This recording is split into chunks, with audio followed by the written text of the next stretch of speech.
So we're going to find out here in game number 2 who's going to take it. If DRG brings us into game number 3 or if Savage closes it out with a quick 2-0. Starting to the bottom left of the map, we have the player in the 1-0 lead in the series for Jin Air Green Wings once again. Jin Air Green Wings Savage.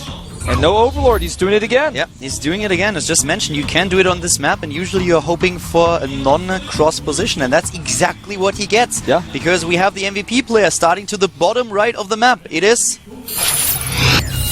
MVP DongRaeGu. Is it just me, or are these Kespa, Zergs, and ZVZ just doing the same build over and over again, no matter what we see? They are basically doing the same build that I do on ladder, because I'm so annoyed with the matchup sometimes that I'm like, hit or miss, let's just go for it. Yeah, I know exactly the feeling. Protoss versus Protoss, for me, I'm cannon rushing all the time. And the Overlord goes into the wrong direction, so he's not going to meet with the Overlord of Savage. He will have an idea that Savage is going to spawn at the left side of the map, but he doesn't have scouting information. It also means that Savage doesn't know right away where DRG spawns, but he will send those units out early on. And at least we have DongRaeGu now going into a pool, and that's exactly what I was talking about a little bit earlier. He's playing it like not really at all. Like, the early pool here is actually a bit surprising. I expected him to still go into a hatch, but then drop the pool right afterwards. Yeah. But he's going into gas himself. So he wants to be aggressive, but he plays a little bit more economic than his opponent did earlier.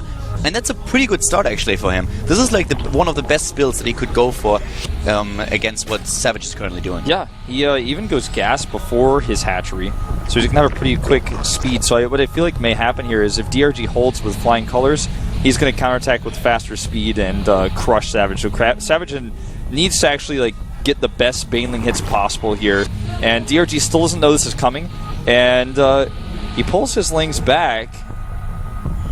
What is he pulling his lings back for?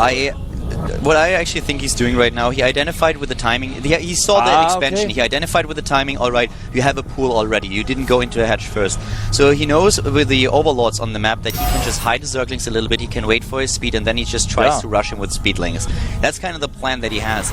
And it's a very smart choice. Yeah, he didn't get a Baneling Nest just yet, so use the gas for the speed. There's the Baneling Nest. Because if DRG sees the initial Zerglings coming, then he knows exactly what's happening, and then he can prepare. But right now, DRG is actually expecting him to play anything else. The Xel'Naga Watchtower already spots the Overlord, and immediately Savage pulls them back. Yeah. So a lot of thought behind this build. He's not executing it just blindly, just going in for it. He's actually really thinking about it and trying to mind game his opponent. Yeah, okay, one Ling is spotted now, but that looks like kind of a normal time for two Lings. Now he sees all of them, and he needs to make his own Baneling Nest, I feel. He doesn't have enough gas, though. He needs to put... Well, he's going for the Spine Crawler. There's no way he can get the Baneling Nest in time. He's trying to just save it with the Queen and then going for the Spine Crawler. The hatch is already... He can't save the hatch. There's no way trying to save this.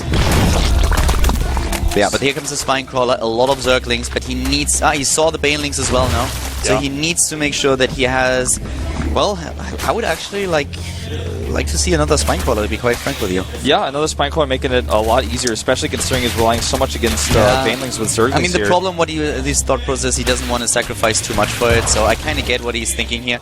He wants to save that, but let's see, he needs good micro for that, and he has that micro, but he needs to make sure that those Banelings don't connect. Thing is, the scary part is without his own Baneling Nest, then Savage can just keep making Banelings around the skirts. Here he goes, he just goes for it here, right on the spine. Spine is down, and DRG, oh my god! And that Baneling! Oh, actually the Baneling hits a lot of the drones, but not the Zerglings, but still losing so many hit points here. That was actually really lucky for DRG. I mean, he was planning on he was trying to bait out an early explosion by the Baneling. So in that regard, it was really smart. But he was playing a race, this was a play on the edge. If that fails, then he loses everything. All of the hit points of the units go down so much that the rest of the Zerglings for Savage take him out. Oh, that was a great hit. And DRG in a lot of trouble now. He was in such a good position because he had still a lead in the Harvesters, but this is it. GG. Oh, wow, what a quick best of 3 there. Savage looking like a Savage. I'm actually kind of speechless here. That's going to be one of the most frustrating ways you could lose a best of 3 that there is. It was really well played by Savage, though. I mean, he knew exactly how to hold the Watchtower and then hide his Lings and do a different type of build. Thing is, he got lucky in a lot of ways. He got the close spawns that he needed. He was able to identify his location correctly because he saw the Overlord. To be quite honest with you, I think that DRG in that game was just really pissed when he saw those Zerglings. I think he could have solved that much better. He had a huge harvester lead over his opponent, and he did not really account for that. That one Baneling, he hucked it really close. He could have attacked him with 1 or 2 Zerglings. I think with a bit of better unit control, he could have done a lot more there. The Queen could also have tried to take it out. The Spinecrawler was already gone. If he saves the drones and just stays put in the main base, maybe repositions the Spinecrawler, keeps the Queen somewhere, then he can actually, with the harvester lead that he has, lead it into the late game.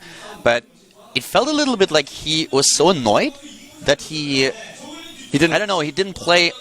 It's like as he usually does. Yeah, he just like threw in the towel there a little bit, just like so frustrated, like It was just like, yeah, screw it, whatever. Yeah. So that's what it kind of felt like there. After game number 1, he already looked like really, really angry, and then when that happened, he was probably just really annoyed, and it was like, yeah, whatever, screw it, I'm gonna win the up and downs. That's how it looked to me at the end. Yeah, no, I actually kind of see what you're saying there. So, well, that's really unfortunate for DRG and all of his fans because he lost that best of 3 in what feels like probably about less than 15 minutes. And he had a great build to start things off with. Yeah. I mean, like, he was going up against another 9 pull, and he started with a 14 pull on his own, so that is pretty good for him. He also had speed out really quick, so it's not like his opponent was running circles around him with the speedlings. He couldn't save the expansion, but with the Spinecrawler that tanked so much baneling damage and everything else that he had going on in his main base, I felt he could have fought a little bit more. Or I he think could the have started final a second spine too, like we discussed a little bit. It's hard to actually make that work. Like you said, he wanted to further that lead that he had in drones, but I think the final straw was when he actually lost the Zerglings when they were moving in.